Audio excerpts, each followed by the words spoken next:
Ya, shalom saudara. Lampunya mungkin yang belakang saya nggak kelihatan nih. Adakah orang di belakang nih? Ya, ada ya? Yang ada katakan amin. Oh, ada benar. Saya pikir nggak ada. Sebab tadi ada awan-awan kemuliaan. Kita tadi lihat awan-awan ini kelihatan Yesus di situ. Ada awan-awan di sini. Saya ingat rapture, ingat pengangkatan. Siapa yang mau diangkat Yesus di awan-awan? Angkat tangan semua. Ya, tadi memang kita setting ada banyak awannya, ada Yesusnya di angkasa. Kelak kita yang percaya Yesus akan diangkat. Tapi yang nggak percaya Yesus akan memasuki masa kesusahan besar, penyiksaan, aniaya, dan sebagainya. Saudara tidak mungkin bisa bertahan. Maka saudara, kita harus benar-benar bertahan dalam iman, bertahan dalam kesetiaan pada Yesus, khususnya di akhir zaman ini. Di akhir zaman ini begitu banyak penderitaan, begitu banyak siksaan, begitu banyak masalah, sehingga terkadang kita tinggalkan Yesus. Ya. Amin saudara. Saya rasa kita semua mengalami masalah 2 tahun. Ya, 2 tahun. Kita tiap hari mengalami masalah. Tapi sayangnya kita ke gereja hanya setahun sekali. Enggak boleh saudara. Ke gereja itu minimal seminggu sekali. Berdoa setiap hari. Ya. Pada hari ini saya mengucap syukur kepada Tuhan. Dan oleh karena anugerah Tuhan, Yesus Kristus, pada hari ini GBI Heart of Christ boleh memasuki tahun yang ke-7. Tuhan Yesus menyertai GBI Heart of Christ selama 6 tahun. Penuh suka dan duka. Ya, penuh suka dan duka. Dukanya yang banyak saudara ya. Iya, selama 6 tahun kita diproses Tuhan. Melewati gesekan-gesekan, ya, perselisihan-perselisihan, kritikan-kritikan, goncangan-goncangan, serangan-serangan, baik dari luar maupun dari dalam.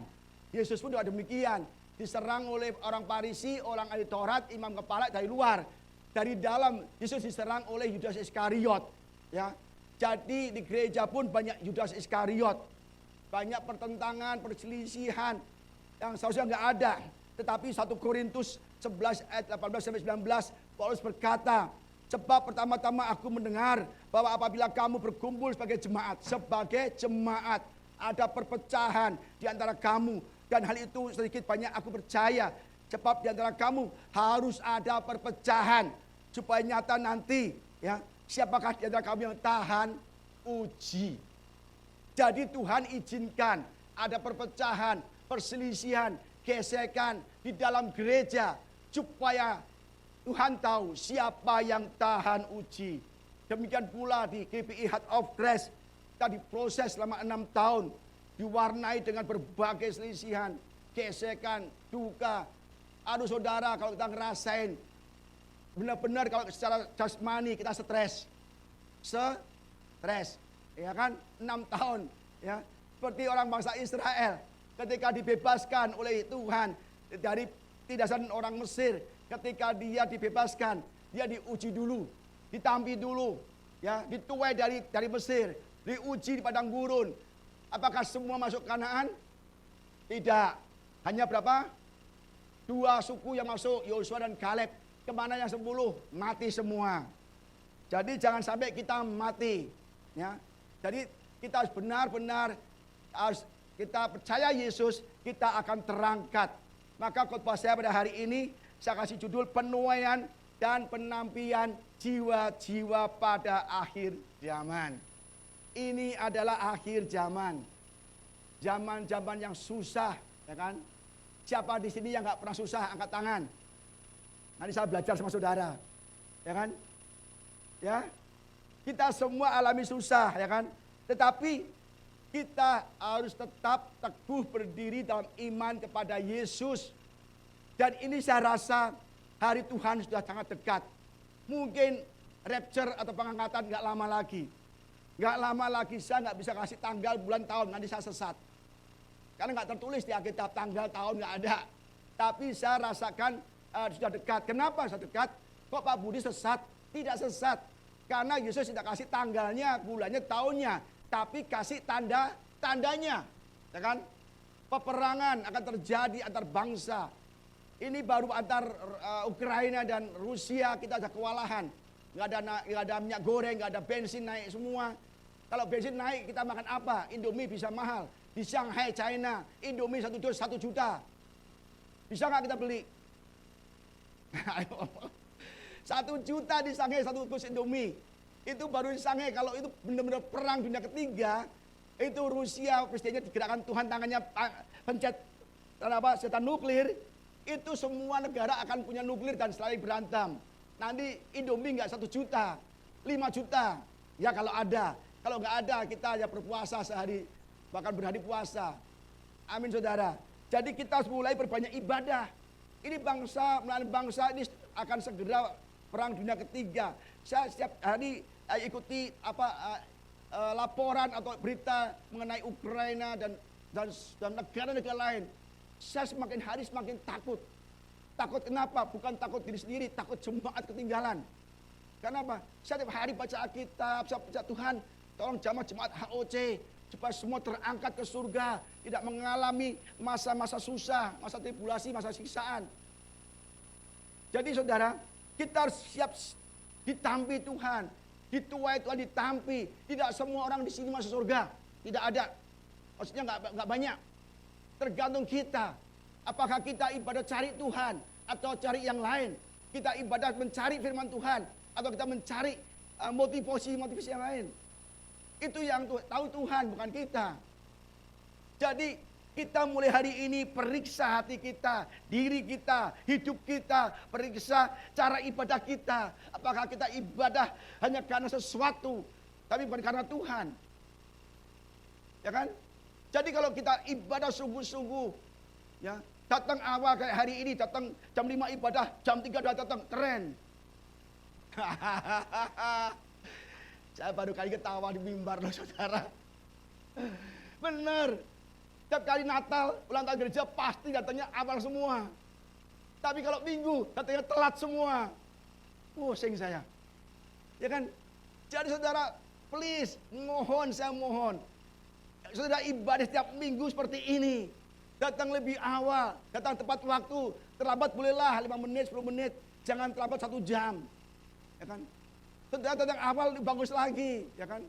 Saya senang dan Tuhan pun senang saudara, ya. Hari ini saya akan berkhotbah mengenai tentang akhir zaman, penuaian dan penampilan jiwa-jiwa bagi Tuhan. Saya ambil dari Matius 13 ayat 24-30. Demikian firman Tuhan. Yesus membentangkan suatu perumpamaan lain lagi kepada mereka. Katanya, hal kerajaan surga itu seumpama orang yang menaburkan benih yang baik di ladangnya. Tetapi pada waktu semua orang tidur, datanglah musuhnya menaburkan benih lalang di antara gandum itu lalu pergi. Ketika gandum tumbuh dan mulai berbulir, nampak jugalah lalang itu. Maka datanglah hamba-hamba tuan ladang itu kepadanya dan berkata, Tuan, bukankah benih baik yang Tuhan taburkan di ladang Tuhan? Dari mana lalang itu? Jawab Tuhan, itu seorang musuh yang melakukannya. Lalu berkatalah hamba-hamba itu kepadanya, jadi maukah Tuhan supaya kami pergi mencabut lalang itu? Tetapi ia berkata, jangan. Sebab mungkin gandum itu ikut tercabut pada waktu kamu mencabut lalang itu. Biarkanlah kedua itu tumbuh bersama sampai waktu menuai. Pada waktu itu aku akan berkata kepada para penuai, kumpulkanlah dahulu lalang itu dan ikatlah berbekas-bekas untuk dibakar. Kemudian kumpulkanlah gandum itu ke dalam lumbungku. Kita belajar satu persatu. Saudara dengarkan dengan baik karena ini sangat penting sekali. Supaya saudara bersiap-siap akan kedatangan Tuhan. Ayat 24, Yesus membentangkan suatu perumpamaan lain. Ya. Perumpamaan lain. Berarti sebelumnya ada perumpamaan, ya kan? Lain ada yang sebelumnya. Sebelumnya Yesus mengatakan perumpamaan tentang menabur benih yang jatuh di tepi jalan. Ada yang jatuh di tanah yang berbatu-batuan. Ada benih yang berjatuhan di mana semak, duri. Ada jatuh di tanah yang subur, ya. Dan berikutnya Tuhan juga akan kasih perumpamaan-perumpamaan yang lainnya. Mengapa Tuhan sering memberitakan kerajaan surga, keselamatan, pemisahan atau penampian mengenai memakai perumpamaan supaya yang mendengarkan mudah mengerti, ya.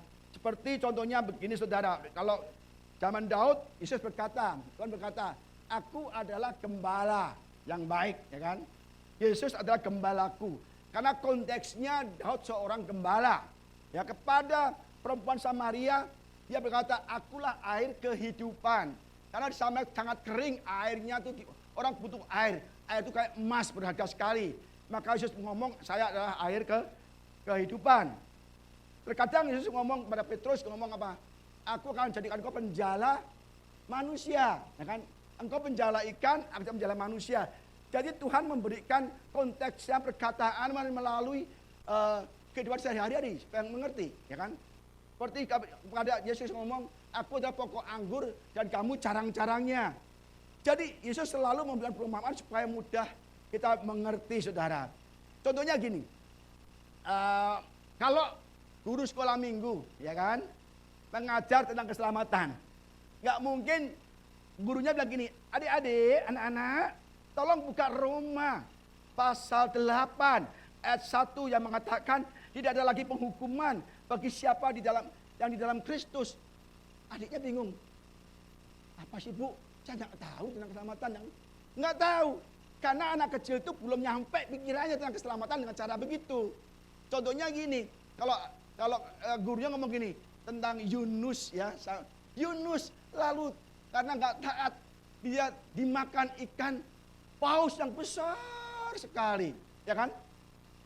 Padahal dikatakan ikan paus, ikan yang besar. Tapi untuk udah mengerti, pakai nama ikan paus karena ikan paus itu besar. Jadi harus pakai peragaan. Ikan pausnya makan Yunus. Yunus dalam ikut dimakan apa? Dalam perut ikan paus itu 3 hari. Jadi kita harus tahu, oh ini apa? Konteksnya apa? Di sini Yesus mengatakan tentang perumpamaan mengenai pertanian, ya. Hal kerajaan surga sama orang yang menabur benih yang baik di ladangnya, ya. 25. Tetapi pada waktu semua orang tidur, datanglah musuhnya menaburkan benih lalang di antara gandum itu lalu pergi. Ketika gandum itu tumbuh dan mulai berbulir, nampak jugalah lalang itu. Nah, ini punya bingung, apa sih maksudnya guru? Saya nggak tahu. Kita ngomong soal kerajaan surga kok melalang, benih, gandum, apa? Nggak tahu kan? Yesus terangkan, ya, di ayat 37 kita lompat. Ia menjawab katanya, orang yang menabur benih baik ialah anak manusia, Yesus, Tuhan. Ladang ya dunia. Benih yang baik itu adalah anak-anak kerajaan, kita semua anak kerajaan. Dan lalang anak-anak si jahat. Musuh yang menabur benih lalang ialah iblis. Waktu mulai ialah akhir zaman dan para penuh ialah malaikat. Jelaskan. Jadi zaman-zaman ini banyak ada anak-anak Tuhan, ditabur firman dari Tuhan, firman dari Tuhan. Tetapi ini juga menabur kejahatan, iri hati, dengki, kejahatan.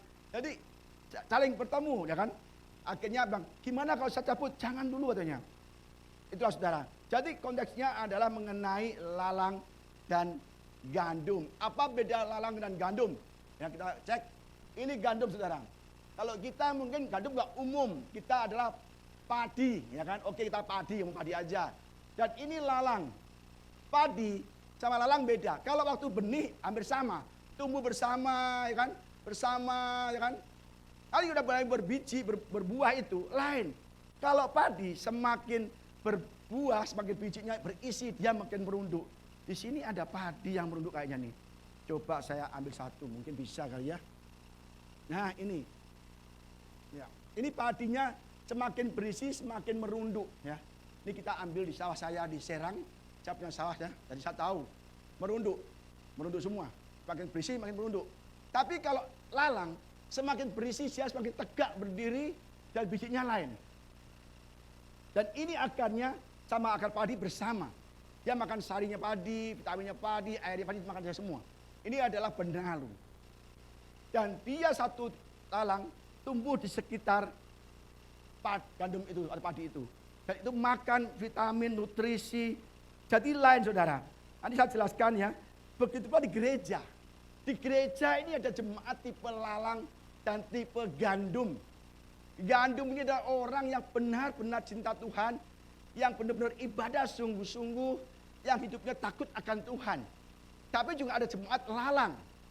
Satu gereja yang sama, dengan firman yang sama semua jam ibadahnya. Dan kita adalah dua jenis jemaat. Satu lalang, satu gandum. Yang gandum benar-benar sungguh-sungguh tentang Tuhan, hanya mencari Tuhan, sungguh-sungguh beribadah, ya, pulang baca Alkitab, berdoa, hidup benar di mata Tuhan. Tapi kalau lalang lain, ibadah sama-sama, tapi hatinya jahat. Dia merusak teman yang lain. Ajar, yuk kita ke diskotik, yuk kita narkoba, yuk kita ajar yang jahat-jahat memengaruhi. Jadi kita harus hati-hati, saudara ya. Di sini gereja kita nggak tahu ya. Ya, pertumbuhan bersama gandum dan lalang, kan? Ini gandum dan lalang bertumbuh bersama seperti jemaat. Satu kayaknya begini kan, sama-sama ganteng. Satu merah, satu putih, satu pakai ganteng, satu lagi pakai itu ya, apa namanya? Tanduk. Coba lihat sebelah saudara, kamu punya tanduk nggak? Gitu loh. Nggak ada, pada saudara yang putih semua. Amin saudara. Saudara gandum semua ya. Jadi jangan berubah jadi lalang ya. Jadi, tapi kita ketahuan, kita saat jemaat gini kita nggak tahu. Mana yang baik, mana yang jahat saya nggak tahu. Tapi nanti orang bisa tahu. Dari apa? Kelakuannya, cara ngomongnya, ngutang bayar apa enggak, ketahuan kan? Loh bener loh. Ada loh jemaat yang utang nggak bayar. Saya stres kadang-kadang kalau ada jemaat utang saya, saudara. Bener. Dulu jemaat utang saya kasih. Kasihan kan saya utang. Nggak ke gereja, takut ditagih, ya kan? Nggak dikasih juga nggak ke gereja, takut kembalinya pelit. Kan bingung. Jadi dikasih nggak bayar, dikasih nggak datang ke gereja. Karena takut ditagih. Nggak dikasih nggak ke gereja, katanya kembalinya pelit. Jadi bingung kan? Jadi ada orang kasih utang, nggak bayar, utang lagi. 3 kali. Ada dulu cepat demikian. Udah utang nggak bayar, utang lagi nggak bayar. Akhirnya ketiga kali dia nggak datang ke gereja lagi. Karena dia malu, saudara. Jadi kita dari buahnya tahu kita tipe apa? Tipe lalang atau tipe gandum. Ya kan? Kalau dari omongnya sudah mulai ngaco-ngaco, nggak di dalam Tuhan, suka menghasut, suka menyerang, suka iri, ya, omongannya kotor, pasti dia bukan gandum, tapi lalang.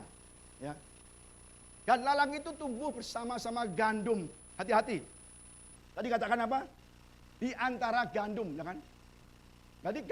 Jadi lalang ditabar di antara gandum. Satu lalang bisa merusak gandum di sekitarnya. Karena memakan semua nutrisi gandum. Benalu. Ya kan? Maka Galatia 5 sudah katakan sedikit ragi sudah mengambilkan seluruh adonan. Sedikit ragi merusak adonan. Jadi kalau kita ada satu orang saja yang nggak beres di sini, 10 orang bisa nggak beres. Satu jemaat nggak beres, hidupnya jahat, menghasut, memecah belah, 10 orang bisa ikut, saudara. Bahkan 20 orang bisa kabur semua gara-gara mereka. Jadi kita harus menjadi gandum dan kita harus menjauhi lalang. Daud berkata, diberkatilah orang yang tidak berjalan menurut nasihat orang fasik, yang tidak berdiri dan orang pencemooh, dan yang tidak duduk bersama kumpulan pencemooh dan orang berdosa. Ya, jadi ketahuan ya. Jadi kita kalau mau diberkati Tuhan Yesus ya, ingat jangan kumpul-kumpul orang yang nggak beres, kumpul yang memecah belah, orang maki-maki, orang utang nggak bayar, orang berzina, narkoba, orang yang nggak beres, jangan kumpul dengan mereka. Karena saudara akan terima penghukuman yang sama dengan mereka. Ini akhir zaman. Kalau Yesus datang kedua kali di angkasa, kita nggak terangkat, kita akan mengalami masa-masa susah. Ya, jadi ingat ya. Ayat 27, maka datanglah hamba-hamba Tuhan ladang itu padanya dan berkata, Tuhan, bukankah benih baik yang Tuhan taburkan di ladang Tuhan? Dari manakah lalang itu? Jawab Tuhan itu, seorang musuh yang melakukannya, lalu berkatalah hamba-hamba itu padanya. Jadi maukah Tuhan supaya kami pergi mencabut lalang itu? Tetapi ia berkata, jangan, sebab mungkin gandum itu tercabut pada waktu kamu mencabut lalang itu. Ya, jadi kita biarkan orang itu bertumbuh bersama ya dengan lalang. Ya mungkin di sini juga banyak lalang-lalang. Saya biarkan bertumbuh bersama kan. Nanti ketahuan juga akan pergi sendiri, akan dicabut oleh Tuhan dan dibuang ke neraka, saudara. Ya. Jadi kita harus sungguh-sungguh setia. Ya. Semakin lama mendekatkan hati kita pada Tuhan, menjadi gandum setia pada Tuhan, taat pada Tuhan. Jangan sampai kita tidak taat dan setia. Nanti kita akan benar-benar akan dihukum Tuhan. Ya, inilah dan Tuhan selalu memberikan perumpamaan yang lain, saudara. Jadi kita harus benar-benar ya. Kita mungkin Pak itu kok orang yang jahat, kok orang yang syirik, orang yang begitu bengis, kok kaya Pak ya. Hidupnya enak Pak ya. Tuhan biarkan. Tuhan biarkan. Mereka bahagia, mereka kaya, mereka sombong. Tuhan biarkan. Dan kita mungkin yang merasa pas-pasan hidupnya, ke gereja rajin, sungguh-sungguh cari Tuhan, kok hidupnya kayak kekurangan, kayaknya kok begini. Tuhan biarkan. Itu nanti tumbuh bersama kita. Nanti dalam pemisahan, orang yang jahat itu, orang fasik itu akan dibuang ke api neraka. Tapi saudara akan masuk surga. Amin saudara.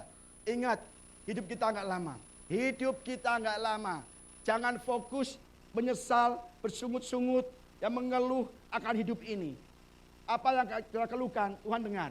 Tapi kita harus syukuri apa yang kita dapat dari Tuhan. Pak, saya pas-pasan Pak, nggak apa-apa. Pas-pasan itu baik bagi saudara. Kalau saudara kaya nanti saudara pasti serong, ya kan? Ya benar, saudara tahu. Saudara ini mungkin misalnya maaf kata, Pak saya kurang makan Pak, saya nggak punya uang Pak. Tapi saya tetap hidup kan? Tapi kalau saudara dikasih kaya, mendadak gitu. Saudara belum tentu selamat loh. Kalau saudara saat ini maaf kata, mungkin boleh katakan orang dunia bilang miskin, nggak punya uang, pas-pasan. Tapi saudara di gereja berdoa, Tuhan, tolong Tuhan, aku bersyukur padamu, walaupun aku adanya begini, aku makan pas-pasan, sehari makan 2 kali, pray nggak makan, tapi aku bahagia, aku sehat, bersyukur sama Tuhan. Tapi kalau saudara langsung kasih kaya, wah itu yang celaka saudara. Cowok misalnya nih, gajinya Satyau, tahu Satyau ya? Satyau, nolnya 6, ya kan? Setia sama Tuhan, setia sama istri, ya kan? Rajin ke gereja, doa.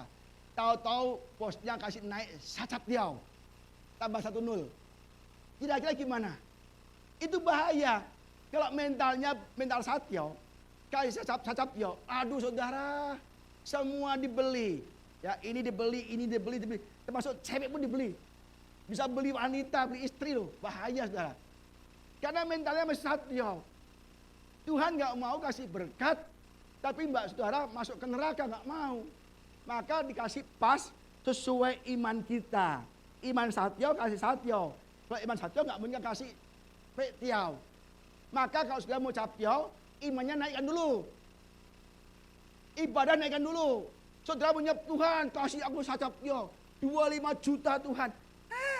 Lu kasih Satyau aja, nggak pernah ke gereja, nggak pernah persembahan, malah ngilang melulu. Gua kasih Satyau, wah bisa setahun nggak ke gereja. Jadi kalau saudara mau diberkati Tuhan itu harus tingkatkan iman dulu ya. Saya nggak melenceng nih khotbahnya ya. Dan Tuhan kasih selalu perumpamaan tentang keselamatan. Tentang ikan juga ya, Matius 13 ayat 47-50. Demikian pula hal kerajaan surga itu seumpama pukat yang dilabuhkan di laut, lalu mengumpulkan berbagai jenis ikan. Setelah penuh, waktu itu diseret, itu pun diseret pukatnya ya. Ditarik ikannya. Wah, dapat banyak ditarik saudara ya. Setelah penuh, pukat itu pun diseret ke orang ke pantai. Lalu duduklah mereka dan mengumpulkan ikan yang baik ke dalam pasu, dan ikan yang tidak baik mereka buang. Demikianlah juga akan datang ya. Demikian juga pada akhir zaman, malaikat akan datang memisahkan orang jahat dari orang benar, lalu mencampakkan orang jahat ke dalam dapur api. Di sanalah terdapat tatapan dan ketak gigi. Jelas, Yesus berkali-kali ngomong tentang pemisahan. Dan pasti tidak enak. Akhirnya kita akan dipisahkan. Satu di neraka, ya panas api neraka dibakar, nggak pernah habisnya. Satu akan dibawa ke surga. Saudara kira-kira mau kemana, saudara? Ya kan? Jadilah orang yang baik. Yang dipilih, ikan dimasukkan ke pasu, dijual, dimakan, dinikmati. Ya, ini ikan dinikmati, ini kan dari laut, ya ditarik ya, itu namanya apa tadi? Jaringnya ditarik ya kan, terus pukat ditarik, dipisahkan. Ini ikan, waduh ini ikan banget, aku suka nih. Wih, ikan kembung apa ikan apa nih?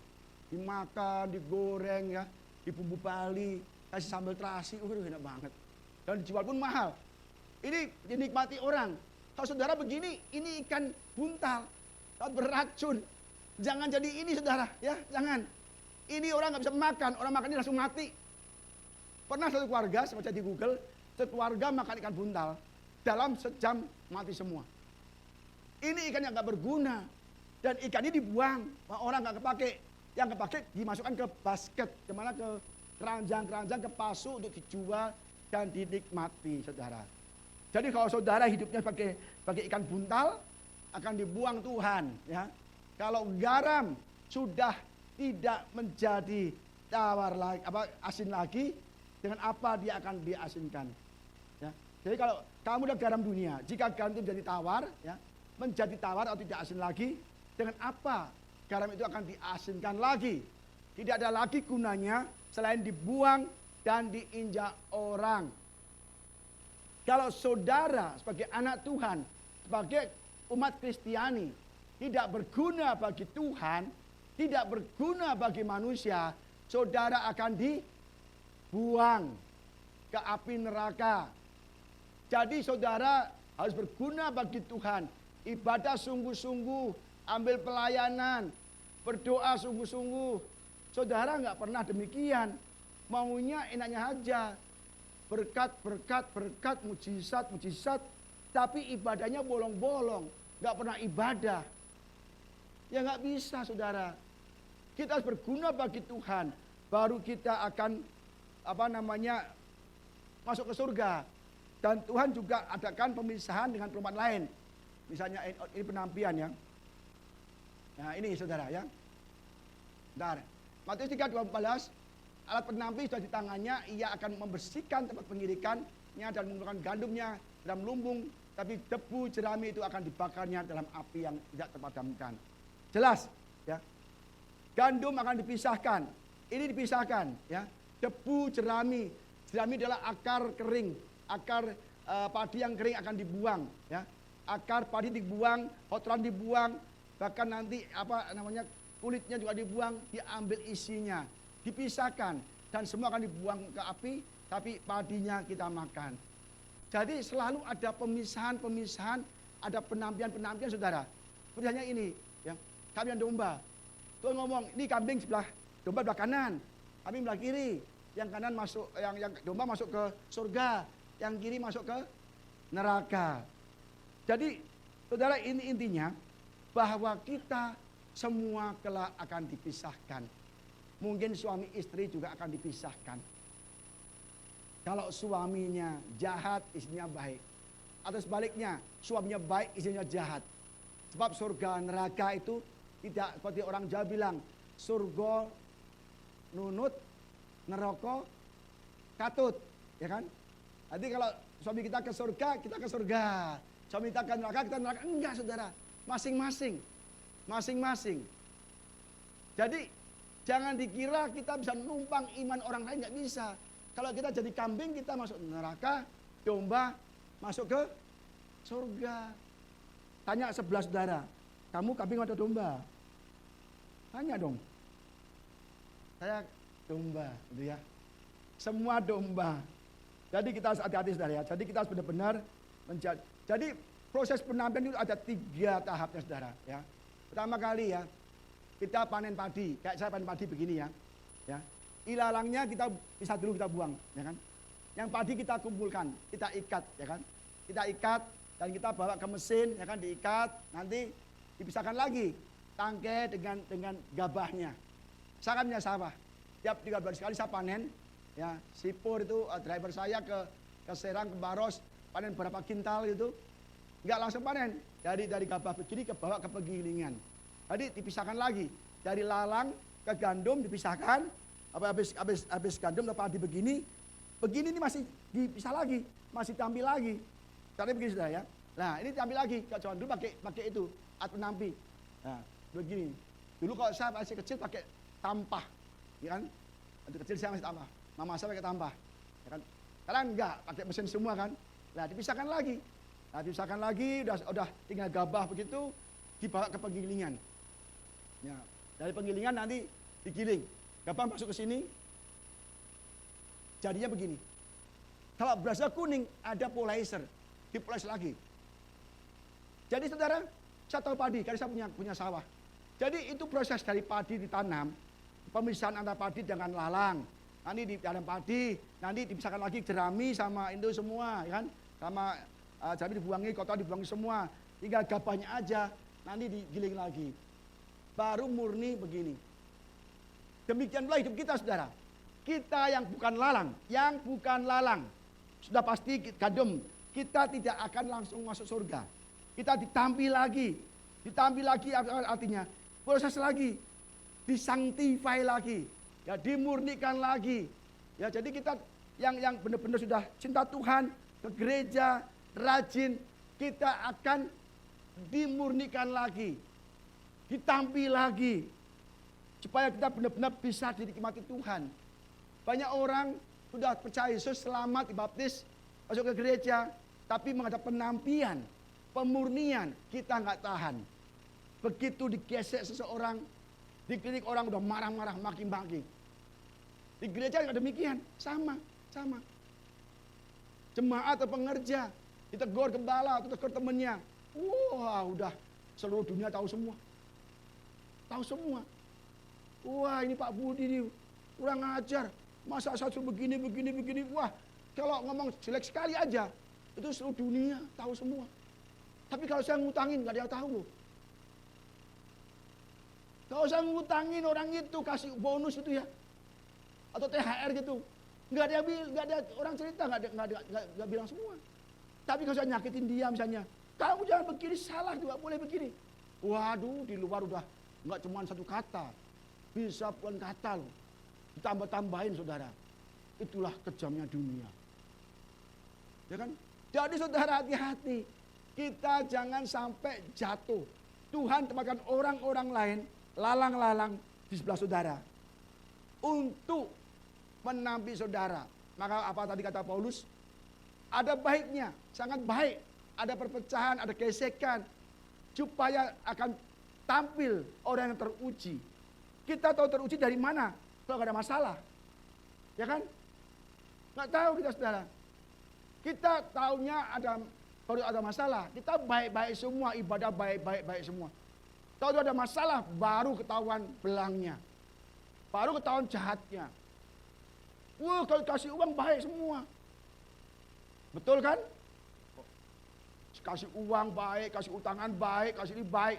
Begitu udah gak kasih uang lagi, waduh saudara, saya bisa nangis India loh, cari pohon saya muter-muter tuh. Benar saudara. Jadi kadang-kadang itu karena nilai setitik, rusaklah susu sebelahnya.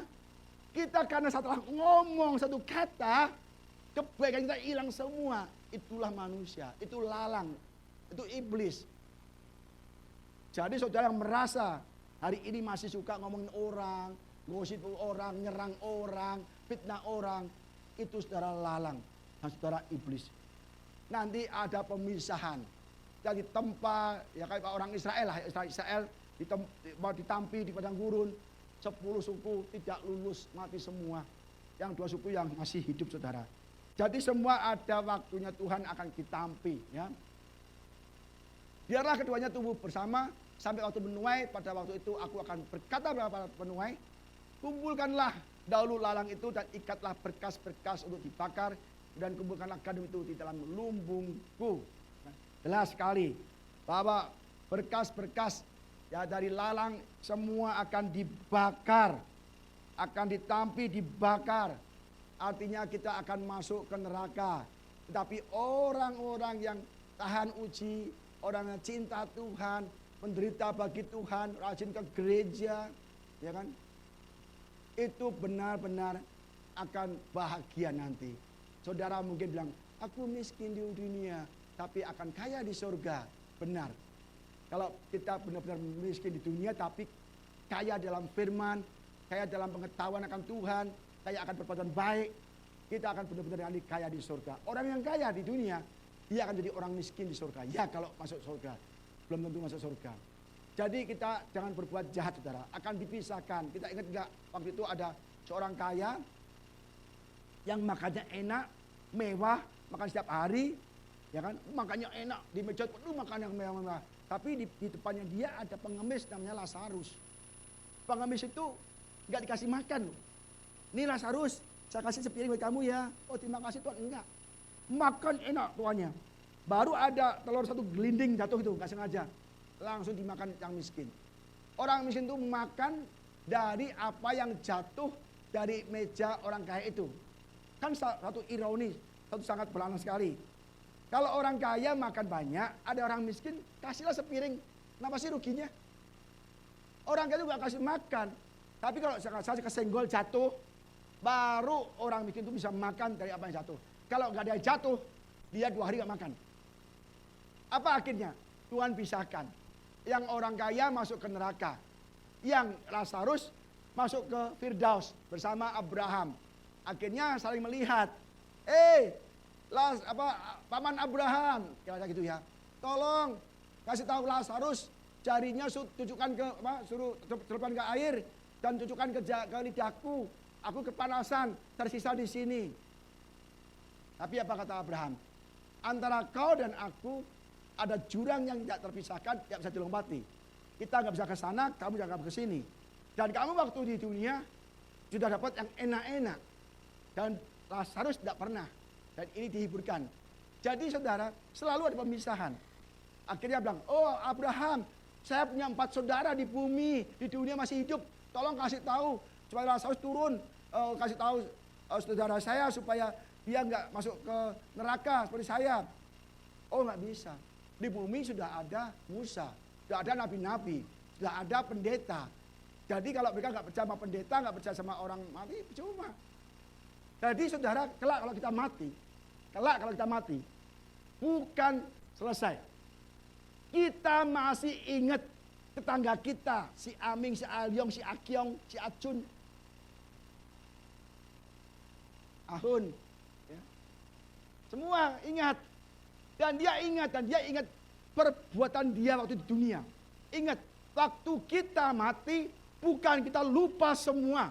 Tapi kita masih ingat apa yang kita lakukan di dunia. Dan kita kenal, orang kaya itu kenal Lazarus, orang miskin. Jadi kita masih ada memori, masih ada pikiran, ada perasaan. Paman Abraham, tolong Lazarus turun ke dunia. Kasih tahu 4 saudara saya, supaya dia nggak mati kayak aku. Dia masih ingat saudaranya yang hidup kayak dia, fasik. Jadi saudara harus benar-benar masuk ke surga. Jangan sampai nyesel kayak orang kaya ini. Ya kan? Jadi kalau, waduh tahu gitu ya, aku di dunia paman Abraham, tolong kasih aku hidup lagi, aku akan bertobat. Ke gereja setiap hari, nggak tiap minggu, setiap hari, berdoa, baca Alkitab. Tolong paman Abraham, aku hidup lagi, kepengen aku bertobat. Nggak bisa. Nggak bisa. Nehi. Nggak bisa. Abraham bilang nehi. Sudah dikasih kesempatan berkali-kali di dunia. Pak Budi khotbah sampai mulutnya kering ini, belum minum. Minum dulu saya. Kering nih. Saudara, nggak urusan kan? Tapi kalau saudara pulang nih masuk ke pikiran saudara, jangan bertobat. Benar. Di neraka nggak ada aqua, saudara. Makanya mau ada aqua saya minum dulu, saudara. Benar, saudara. Jangan nyesel. Jangan ingat, waduh iya ya dulu saya di gereja dikasih tahu bertobat. Semua berita bilang bertobat. Akhir zaman, dia nggak mau bertobat. Tapi kumat terus. Nyesel nggak ada. Masuk neraka selama-lamanya. Saudara nih saya lihat udah lolok-lolok semua loh. Ini kalau gereja masuk ke umas loh. Umas itu usia emas atau lansia. Saudara sampai kapan sih hidup? Saya tanya. Coba sampai kapan hidup? Kalau sudah bertobat, selama-lamanya di surga. Gunakanlah waktu yang tersisa. Sudah lobet loh. Kan zaman sekarang pakai istilah perumpamaan HP. Kalau sudah HP itu udah lobet. Dicas sudah nggak bisa lagi. Udah rusak chargernya saudara. Kalau sudah nggak bertobat, tinggal waktu berapa tahun aja nih saudara. Kalau mati, saya ngomong padanya, masuk neraka, waduh saudara mau nangis model gulung. Nggak ada nolong, nggak bisa kembali lagi. Maka hari ini bertobat. Siapa kira-kira mau bertobat sini angkat tangan dulu. Nggak ada yang bertobat. Ngeri saudara. Saudara nggak bertobat. Lihat nih. Mau begini nih. Mau begini. Matius 13:43. Maka seperti lalang itu dikumpulkan dan dibakar dalam api. Demikian juga pada akhir zaman anak manusia akan menyuruh malaikat-malaikatnya dan mereka akan mengumpulkan dan sesuatu yang menyesatkan dan semua orang yang melakukan kejahatan dari dalam kerajaannya. Semua akan dicampakkan dalam dapur api. Di sanalah akan terdapat ratapan dan ketakan gigi. Pada waktu itulah orang-orang benar akan bercahaya seperti matahari dalam kerajaan Bapa mereka. Siapa bertelinga, hendaklah ia mendengar. Saudara, hari ini punya telinga enggak? Buat tanya tetangga saudara, kamu dengar enggak? Yang punya telinga harus mendengar katanya. Saudara mau ini, enggak kan? Bertobat saudara.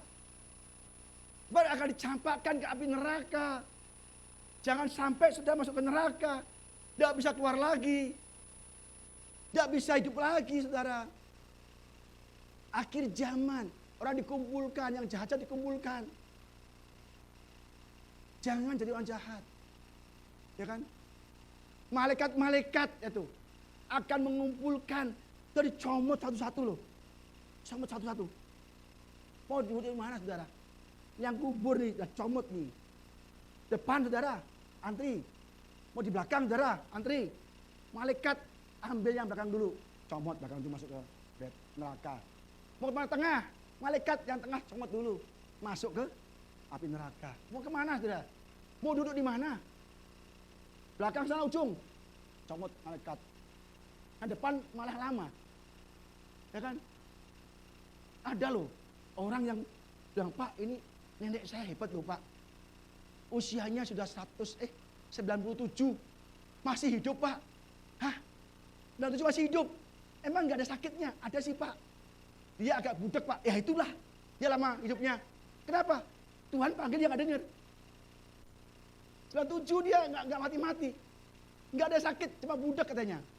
Nah makanya dia nggak mati-mati. Tuhan panggil dia nggak dengar. Awet dia umurnya. Saudara ya? Jadi saudara hati-hati bahwa kita akan dikumpulkan. Saudara tuh bisa duluan loh. Benar. Saya belakangan. Atau saya belakangan, saudara duluan. Ketawa.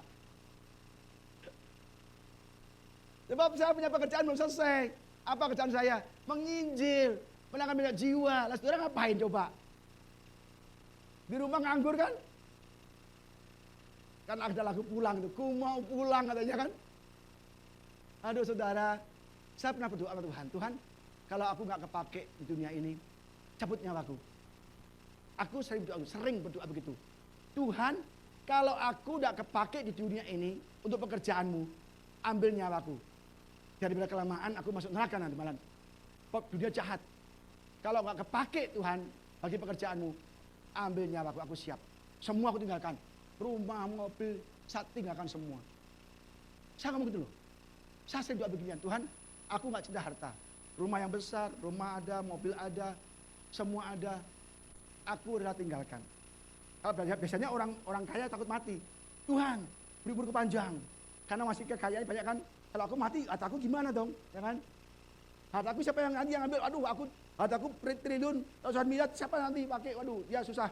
Saat itu dan dia nggak mati-mati. Tapi saya mau, Tuhan, kalau misalnya aku gak kepake bagi pekerjaanmu, gak berguna bagi engkau, cabut nyawaku. Aku semua tidak sayangkan. Rumah, harta, mobil, semua aku gak sayangkan. Ambil nyawaku. Abang itu saudara. Saudara berani ngomong gitu gak? Saudara ngomong gitu, langsung cabut loh.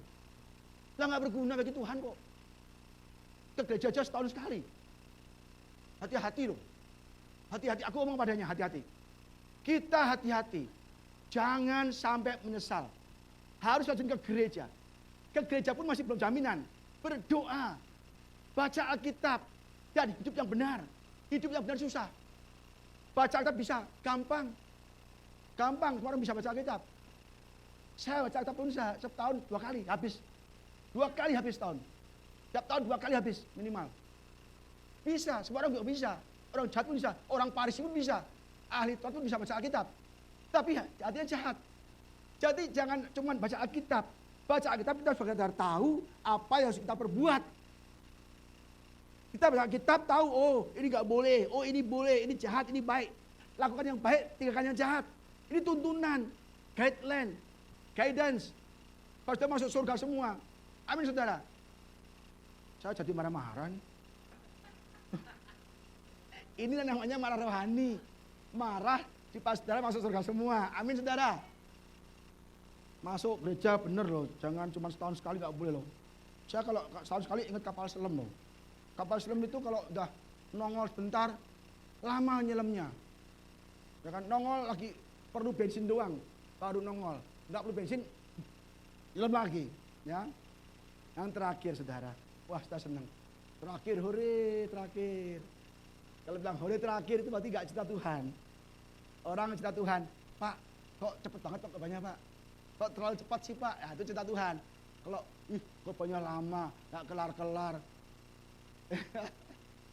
Banyak loh, saya sering khotbah, ya kan. Khotbah sangat semangat nih. Ada orang di ujung bisa tidur loh, saudara. Ada yang gelisah, yang begini, pantatnya kayak ada pakunya saudara. Lo lihat jam, lihat HP. Aduh aku kasihan banget tuh, kasihan loh. Itu namanya jiwa yang tersesat. Ya. Coba lihat saudara, pantatnya goyang-goyang kayak itu. Ya saya geser nggak? Jadi begini saudara, aku ngomong apa tadi? Oh ya ini. Jadi kalau saudara adalah gandum ya, domba ya, saudara masuk ke surga. Kelak, ya, jikalau saudara benar masuk surga, nanti saudara hidup enak. Kita ketemu tetangga kita, anak kita, orang tua kita masuk surga, ya kan? Kita bersama-sama. Maka saya tiap hari doa begini, Yesus, tolong jamah anak-anakku supaya benar-benar setiap hari mengasihi Engkau, imannya Kau tambah-tambahkan. Supaya kelak kita akan rapture, Kau angkat bersama-sama, kelak masuk surga bersama-sama. Saya tiap hari doa untuk anak-anak saya. Cynthia, Stephen, saya doakan. Jauhkan dari teman-temannya yang nggak baik, jauhkan dari lingkungan yang nggak baik. Tapi yang kesukaannya cinta Tuhan. Saya tiap hari doa anak-anak saya. Supaya kelak kita bersama-sama dengan anak-anak saya, orang tua kita, saudara. Ya kan? Pastikan saudara semua yang hadir pada malam hari ini ada tempat ini. Kalau saudara lalang, ya, ilalang atau kambing, saudara akan di sini. Bayangkan, api ini kayak apa panasnya. Kalau saudara nggak tahu panas api neraka, coba saudara kasih lilin atau korek, kasih tangan saudara ke atas api. Kira-kira gimana? Istri saya, Ibu Ida, kebakaran, kaki, tangan, wajah. Sampai sekarang udah 7 tahun, tangannya sakit terus. Sekarang udah 7 tahun. 2016. Ya, 7 tahun. 6 tahun lebih. Tangannya udah masih sakit terus. Masih kaku terus. Sakit terus setiap hari, sakit. Gini, kaki goyangan sakit. Itu 6 tahun lalu kebakaran. Dep, itu kena api sebentar. Kena api hanya berapa detik. Sampai sekarang 6 tahun masih sakit. Kalau sudah masuk neraka, bukan kena api bentar, ini digoreng begini saudara. Saudara kalau nggak bertobat, kebangetan. Saya bertobat gara-gara neraka. Saya baca buku neraka dari Mary Braxton. Saya nggak pernah lupa, Mary Braxton. Ya. Saya baca, dia dikasih Tuhan penglihatan, tiba ke surga, roh neraka. Ke neraka rohnya, aduh saudara, mengerikan. Tuhan, kalau saya nggak bertobat, hari ini saya mati masuk neraka. Itu tahun 2028. Saya baca terus, aduh saya masuk neraka. Saya berjuang untuk bertobat 2 tahun. Baru benar-benar saya bertobat. Baru berdoa saja nggak bisa. Setan ngomong gini. Kita tetap berdosa terus. Tapi saya berjuang, Tuhan tolong Tuhan. Terus setan gesek terus. Saya nggak bisa bertobat sampai 2 tahun. Sampai titik 2 tahun 2010 saya benar-benar bertobat. Tinggalkan semua hidup yang lama, dosa saya tinggalkan. Karena saya ngeri saudara. Saya nggak masuk ke sini. Ini bukan 1 detik, 2 detik, 1 menit, 1 jam, 1 hari, atau mungkin sebulan, setahun, selama-lamanya saudara. Dibuang ke sini, saudara sekaya apapun, kalau miskin di depan suruh Tuhan, rohani saudara miskin, saudara masuk neraka. Sangat ngeri. Ini saya benar-benar nih kasih tahu. Kalau saudara masuk surga, saudara akan menerima mahkota kehidupan. Barang siapa menang, dia akan diberi makan dari pohon kehidupan yang ada di Taman Firdaus. Musik siap? Jadi saudara, kita benar-benar waspada.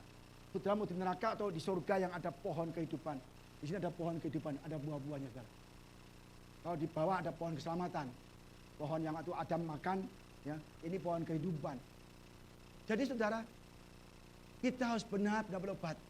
Saudara tuh mau hidup sampai kapan? Saya lihat sudah lolok semua loh. Saya juga lolok juga. Saya sudah 57 tahun loh. Saya takut saudara, takut. Kalau 5 jutaan takut, kalau yang 60 takut kebangetan loh saudara. Kebangetan, ngeri. Jangan sampai terlewatkan. Jangan sampai saudara nggak masuk ke surga. Neraka tempat yang mengerikan. Dan kita semua akan dihukum. Ya kan? Dihukum itu disiksa siang sampai malam terus nggak pernah berhenti. Mengerikan. Kita sudah tua dan kita ada kesempatan untuk bertobat. Bertobatlah saudara. Hari ini bertobat. Terima Yesus sebagai Tuhan dan Juru Selamat. Kita kadang-kadang dibaptis sudah 2-3 kali. Dicelup-celup cari wangi. Masih belum bertobat. Saudara, yang penting saya sudah sampaikan malam hari ini supaya saya bertobat, supaya masuk surga. Kalau saudara nggak mau bertobat dan masuk neraka, saya tidak berdosa. Tuhan ngomong begini di Yeskiel, kalau kamu tahu orang itu binasa, akan binasa, kamu nggak kasih tahu dia, dan kalau dia mati masuk neraka, dosanya kamu yang tanggung. Kalau kamu udah kasih tahu dia dan dia tidak mau bertobat, dia mati, kamu bebas dari kesalahan. Hari ini saya kasih tahu saudara, bertobat. Tinggalkan cari hidup yang lama. Ikut Yesus, hidup yang benar, rajin ibadah. Maka saudara akan masuk surga. Jadi kalau saudara bandel, tegar tengkuk, keras hati, masuk neraka, Tuhan nggak salahkan saya. Amin saudara. Sekaranglah waktunya. Sekaranglah waktunya untuk bertobat. Amin.